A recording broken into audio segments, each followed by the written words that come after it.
एक गांव में एक नागिन चुड़ैल का वास था। वो नागिन चुड़ैल उस गांव में काफी सालों से रह रही थी।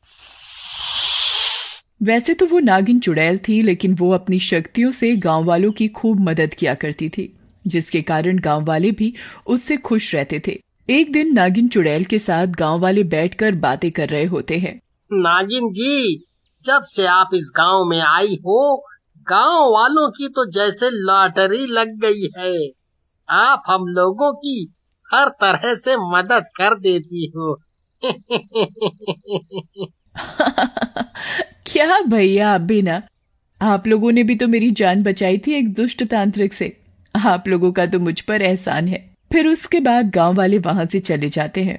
एक दिन एक छोटा बच्चा नदी में नहाने जाता है, लेकिन पानी ज्यादा होने की वजह से डूबने लगता है। बचाओ बचाओ, कोई बचाओ, मैं डूब रहा हूँ। बच्चे की चीख पुकार की आवाजें सुनकर वहां पर गांव वाले जमा हो जाते हैं और चिल्लाने लगते हैं। तब तक उस बच्चे की माँ भी वहां आ जाती है और अपने बच्चे को डूबते देख रोने लग जाती है। अरे कोई बचाओ मेरे लाल को, वो नदी में डूब जाएगा, बचा लो उसे, वो मेरी इकलौती औलाद है, बड़ी मुश्किल और मन्नतों के बाद मिला है वो मुझे, बचा लो कोई। तभी एक गांव वाला बोलता है, अरे भाभी जी, ऐसे रोने से कुछ नहीं होगा। इसे तो सिर्फ नागिन चुड़ैल ही बचा सकती है। रुको, हम उसे बुला कर लाते हैं। अरे बहन तुम डरो मत, जब तक मैं हूँ तुम्हारे बच्चे को कुछ नहीं हो सकता। ऐसा कहकर नागिन चुड़ैल नदी में चली जाती है और बच्चे को बचाकर ले आती है। अपने बच्चे को देखकर माँ बहुत खुश हो जाती है। अरे नागिन चुड़ैल, तुम तो देवी हो देवी, तुमने मेरे बच्चे की जान बचा ली। मैं तुम्हारा ये उपकार पूरी जिंदगी नहीं भूलूंगी। तुम मुझे देवी मत बनाओ, जाओ और अपने बच्चे का ध्यान रखा करो, क्योंकि इस नदी में मगरमच्छ भी बहुत हैं। उसके बाद गांव वाले और नागिन चुड़ैल वहां से चले जाते हैं, लेकिन नागिन चुड़ैल को ये सब करते हुए एक दूसरी चुड़ैल देख लेती है। क्या सुंदर गांव है, यहीं रुक जाती हूँ और यहाँ खाने को भी बहुत सारे आदमी हैं। लेकिन मैं चुड़ैल के रूप में घूमूंगी तो कोई ना कोई गांव वाला मुझे पहचान लेगा और किसी तांत्रिक की मदद से मार डालेगा। तभी चुड़ैल की नजर एक मगरमच्छ पर पड़ती है और वो सोचती है, क्यों ना इस मगरमच्छ के अंदर चली जाऊं, लोगों को मारकर खाना भी आसान हो जाएगा। मारूंगी मैं, लेकिन नाम नागिन चुड़ैल का होगा। मजा आ जाएगा। ऐसा कहकर चुड़ैल मगरमच्छ के अंदर प्रवेश कर जाती है। मगरमच्छ का मुंह चुड़ैल का और शरीर मगरमच्छ जैसा हो जाता है और वो वापस पानी में चला जाता है।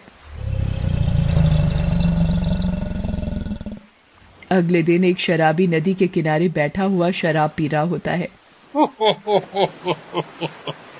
जिंदगी का मजा तो इस सोम रस में है, वो भी नदी के किनारे बैठकर ठंडी ठंडी हवा में बैठकर। मजा आ गया। तभी उसे चुड़ैल मगरमच्छ दिखाई देता है। अरे ये क्या बला है भैया? लगता है मगरमच्छ को भी स्मार्ट दिखना है। इंसानों की शक्ल लगाकर घूम रहा है, बोलो है? तभी मगरमच्छ चुड़ैल शराबी को पकड़ लेती है और मारकर खा जाती है।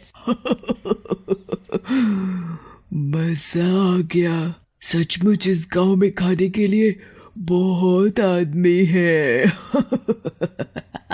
इसके बाद मगरमच्छ चुड़ैल आए दिन लोगों को नदी किनारे पकड़ती और मारकर खा जाती।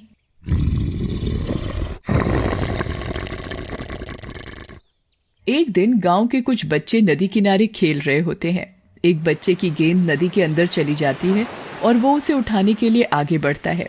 तभी दूसरा बच्चा उसे रोकता है। अरे राहुल, उस नदी में मत जाओ, मेरी माँ ने मना किया है, वहाँ पर लोग रोज मर रहे हैं। अरे तुम भी ना, अरे माँ तो फालतू में ही चिंता करती हैं, कुछ नहीं होगा।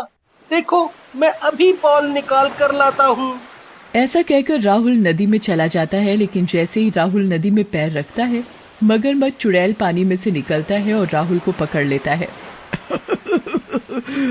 आज आज मजा आएगा, नरम नरम मांस खाने को मिलेगा।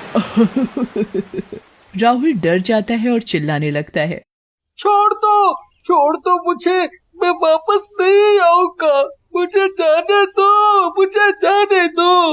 अगर तुम मुझे खा जाओगी तो मेरी मम्मी मुझे बहुत मारेगी।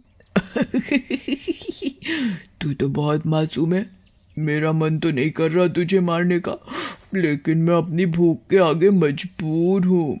ऐसा कहकर मगरमच्छ चुड़ैल राहुल को खा जाती है, लेकिन नदी के किनारे बच्चे मगरमच्छ चुड़ैल को देख लेते हैं और गांव के अंदर जाकर सारी बात गांव वालों को बताते हैं, जिसे सुनकर गांव वाला कहता है, क्या मगरमच्छ चुड़ैल?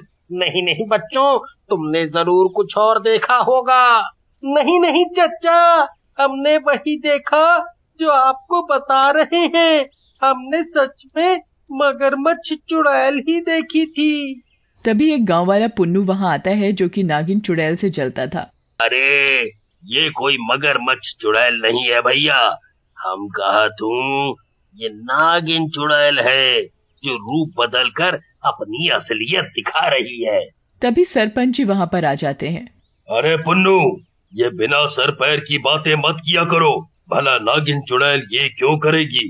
तुम तो जब से वो इस गांव में रहने लगी है उससे जलते हो। सरपंच जी, क्या बात करत हो? भला हम काहे जलेंगे उससे?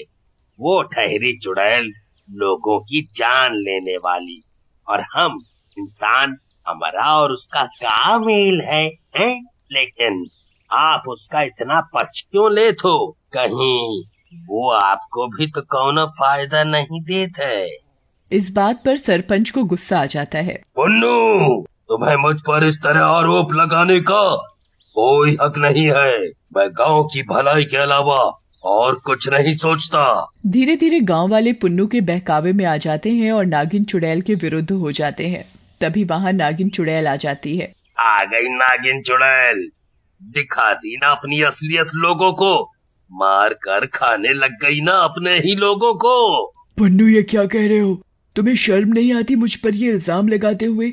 भला मैं अपने ही लोगों को क्यों मारूंगी?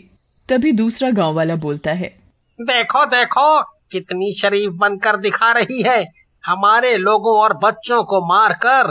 भाइयों, मैं तो कहता हूँ हम इस चुड़ैल से बातें ही क्यों कर रहे हैं, क्यों ना इसे इस गांव से बाहर निकाल दिया जाए। फिर गांव वाले नागिन चुड़ैल के ऊपर पत्थर फेंकने लगते हैं और उसे गांव से बाहर निकाल देते हैं। नागिन चुड़ैल घायल हो जाती है। चाहूं तो इन सबको एक बार में मार सकती हूँ, लेकिन इन्होंने मेरी रक्षा की थी। लेकिन इन गांव वालों की इसमें क्या गलती है? कोई न कोई तो इनको परेशान कर रहा है, मुझे पता लगाना होगा। फिर नागिन चुड़ैल अपना रूप बदलकर गांव में एक औरत के भेष में चली जाती है, जहां उसे नदी में मगरमच्छ होने का पता चलता है, जिसे सुनकर नागिन चुड़ैल औरत के भेष में पहुंचती है और कपड़े धोने का नाटक करने लगती है। तभी वहां पर मगरमच्छ चुड़ैल आ जाती है। औरत, बहुत बहादुर है तू। मेरे बारे में पता होने के बावजूद तू यहाँ आई है कपड़े धोने के लिए। मगरमच्छ चुड़ैल को देखकर नागिन चुड़ैल अपने असली रूप में आ जाती है। मेरी बहादुरी अभी देखी कहाँ है तूने चुड़ैल, वो तो अब देखेगी। ऐसा कहकर नागिन चुड़ैल मगरमच्छ चुड़ैल को अपनी पूंछ में लपेट लेती है और धीरे धीरे उसे दबाने लगती है। अब देखी मेरी बहादुरी, जल्दी से बता तू यहाँ कैसे आई है और क्यों मार रही है लोगों को, नहीं तो अपनी पूंछ में दबाकर तेरा कचूमर निकाल दूंगी। मगरमच्छ चुड़ैल का दम घुटने लगता है और वो नागिन चुड़ैल से बोलती है, मुझे छोड़ दो नागिन चुड़ैल, मैं बताती हूँ, सब कुछ बताती हूँ। अपनी पकड़ ढीली करो, नहीं तो मेरा दम निकल जाएगा। फिर नागिन चुड़ैल अपनी पकड़ ढीली कर देती है और मगरमच्छ चुड़ैल सारी बात बताने लगती है। मैं तो काले पहाड़ पर रह रही थी। इसी गांव के पुन्नू ने एक तांत्रिक की मदद से मुझे जिंदा किया और इस गांव में ले आया और मुझसे कहा कि मैं सब लोगों को खा जाऊं ताकि वो उनकी जमीनों पर कब्जा कर सके। अब तुझे यहाँ से जाना होगा, लेकिन उससे पहले ये बातें गांव वालों को बतानी होगी। तब तक सरपंच और गांव वाले वहां आ जाते हैं। तुम्हें कुछ कहने की जरूरत नहीं है बेटी। मैंने सब